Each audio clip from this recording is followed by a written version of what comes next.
We don't need to get ourselves nothing other than Olam Haba. And if a person does not use the gifts that HaKadosh Baruch Hu gave him or her to constantly fear not having Olam Haba, that person is the poorest person on planet Earth, even if their bank account says billions of dollars. There was a tzaddik about 100 years ago, a little over 100 years ago, 150 years ago maybe, named Rav Kalonimus Zev Wissotzky. Rav Kalonimus Zev Wissotzky was a Talmid Chacham, learned in Yeshivat Volozhin, and later on he went on to business. And Hashem gave him a lot of success.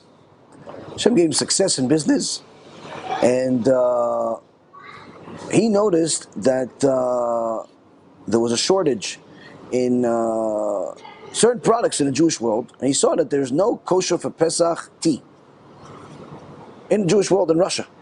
So what did he do? He says, okay, let me get in, let me use this success to not only donate money to yeshivot, not only to do good things, but also to help the Jewish people. I have given them products that they need, and he went into the tea business. And he went into the tea business, and Hashem gave him an extraordinary amount of success, and until this day, you see his tea products, Wissotzky products, in the Jewish world and worldwide, where this tea is very popular, and Baruch Hashem. Now the question is, why did HaKadosh Baruch Hu give Rav Wissotzky such success? That until this day, over 100 years later, you still see his products out there, you still see the success. Why?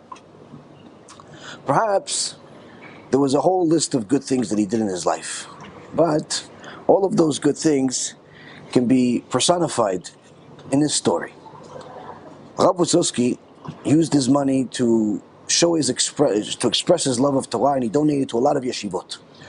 But he had a special relationship with the Saba min Avardok, something out of this world, so much so that everybody knew there was a difference. One time a Rosh Yeshiva came to Rav Wissotzky and asked him for a donation for his yeshiva. And Rav Wissotzky went back and forth with him, who, what, when, how much. And then the Rosh Yeshiva said to him, I don't understand. We learn Torah, and we ask you for a donation. Every time I ask you for a donation, we go back and forth and arguing how much and who and what and when. But when the Saba min Navardo comes here, everybody knows Kvodo not only gives, you give him a check and you tell him write whatever amount you want. I don't understand. What's the difference? He learns Torah, we learn Torah. He teaches Torah, we teach Torah. Why are you giving so much more? Sab Wissotzky says to him, the Rabbi Wissotzky says to him, he says, listen, all the Rosh Yeshivot that come to me, they give me a lot of honor, a lot of respect. Why? Because I have a lot of money, and they want me to donate, and they respect me because of the money that I had. Sure, we're friendly with this, with that, but in reality, there's a special type of respect that I get because of how much money I have. So now, because they give me so much respect for my money, they remind me how much I can do with this money, and they remind me how much I like the money that I have, that I don't really want to give it away. Because it's so good, why should I give it away? So, it's hard for me to give them a lot. So I give. But when the Saba min Navardo comes to me, first and foremost, he doesn't look at me the same way as everybody else. He comes into my house after a long trip, there's mud on his shoes. He doesn't care about the mud on his shoes in the house and the fancy or anything. As soon as he gets into the house, he's screaming, Wissotzky, Wissotzky, money, Wissotzky, what we're going to do with your Olam Haba? All you have is money. Where's your Olam Haba, Wissotzky? Where's your Olam Haba? What are we going to do with all this money? And the Saba min Navardo comes to me and he starts telling me how much of a problem I have, that I still have money that I haven't used to publicize Torah, to help Am Yisrael do tshuva, to help Avrechim. All I have is money that is going to stay in this world. I don't have enough for Olam Haba. What am I going to do? And he reminds me how the money that I have is simply a tool, a gift that HaKadosh Baruch Hu gave me in order for me to enter to Olam Haba. It's not to go buy more cars and helicopters and all types of things. It's for me to buy Olam Haba, to help myself get to Olam Haba. And if I don't use it the right way, I don't have Olam Haba. What value does this money actually have if I don't have Olam Haba? That's what the Saba Minavaldo comes to and reminds me. He makes me realize this money that I have is not worth anything if I don't have Olam Haba. A lot of people think that because they have money, because they donate 1,000, 50,000, 100,000, oh, they're okay. They don't realize it's all relative. If you have a lot and there's not a lot in the Torah world, there's not a lot good that you're doing with it, you have a very serious problem. The Chafetz Chaim says that the people that will get the most amount of punishment are people that are successful and have a lot of money and did not use that money effectively to publicize more Torah. People think they're doing the rabbis a favor, they're doing us a favor because they're donating a few dollars. They don't realize everything is for themselves because the Kadosh Baruch Hu is going to give anyway. A person that's giving is giving for themselves. Rav Wissotzky, that knew a lot of Torah, understood this clearly, but he still needed the Saba Minavaldok to remind him. And he says that when the Saba Minavaldok comes to me, I know he's not taking a penny to himself. I know he's not using it for himself. He's simply coming because he feels bad for me. He feels bad for me. And he wants to come help me. He wants to come help me get to Olam Haba. So after I get this reminder, this shock, I just give him a check. I said, please, Kvod Rav, just write whatever amount you need for the yeshiva, whatever you need, so I can at least have a chance to go to Olam Haba. This, Rabotai, is Dveikut Be'akadosh Baruch Hu. This is not just knowledge that HaKadosh Baruch Hu exists, that we believe in Him, and we have faith in Him, and we have bitachon in Him, and we fear. No, this is Dveikut Be'akadosh Baruch Hu through the gift that HaKadosh Baruch Hu gave you.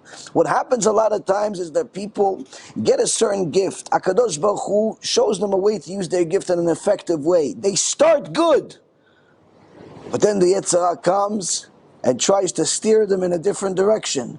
They start helping, but then the Yetzer Hara tries to steer them in a different direction. They start doing something positive, but then the Yetzer Hara starts to steer them in a different direction. How can we run away from this Yetzer Hara? Dveikut Be'akadosh Baruch Hu. Dveikut Be'akadosh Baruch Hu, the constant fear of the Almighty, that we need to get ourselves Olam Haba. We don't need to get ourselves notoriety. We don't need to get ourselves fans. We don't need to get ourselves people to like us. We don't need to get ourselves more material. We don't need to get ourselves more popularity. We don't need to get ourselves nothing other than Olam Haba. And if a person does not use the gifts that HaKadosh Baruch Hu gave him or her to constantly fear not having Olam Haba, that person is the poorest person on planet Earth, even if their bank account says billions of dollars. And that's one of the reasons why the Saba Minavaldok, with certain people, he would talk this way and he would tell them, what do you have? You have only money. Other times he would come to people and he would just say Divrei Torah to them. And he said, but Kvod Rav, don't you want to talk about money? He goes, no, let's just talk about Torah. What, so Kvod Rav doesn't need money for his 70 yeshivot? The Saba Minavaldok says to him, the Gemara in Masechet Shabbat, page Lamed Gimel, says that everybody knows what the Chatan and the Kala do on the day of their chuppah, but woe to the one who speaks about it. Meaning that, of course you know I need more money to do more kiyuv, to build more Torah, to do all good things, but why do we need to talk about it? Why doesn't it just come out from you that you want it, that you need it? Why don't you realize that it's for your sake, not for me? With some people, that's the way we would talk to them. With other people, literally would cry with them. The key is for us to learn from these stories and yearn to have real Dveikut Be'akadosh Baruch Hu. And that way, we can not only live, but we can live with a purpose. May Ratzon, may it be His will, that each and every single one of us listen to the laws, yearn for Dveikut with HaKadosh Baruch Hu in such a way that when it comes to fighting idolatry, or fighting our own Yetzer Hara, or anything that's against Hashem, we will do it with joy. We will do it with simcha, even if that means it's a war against all types of things that are out there that are against Hashem. Because when you're serving Hashem with dveikut, there's nothing in the world that's greater than that. Baruch Adonai Le'olam. Amen v'amen.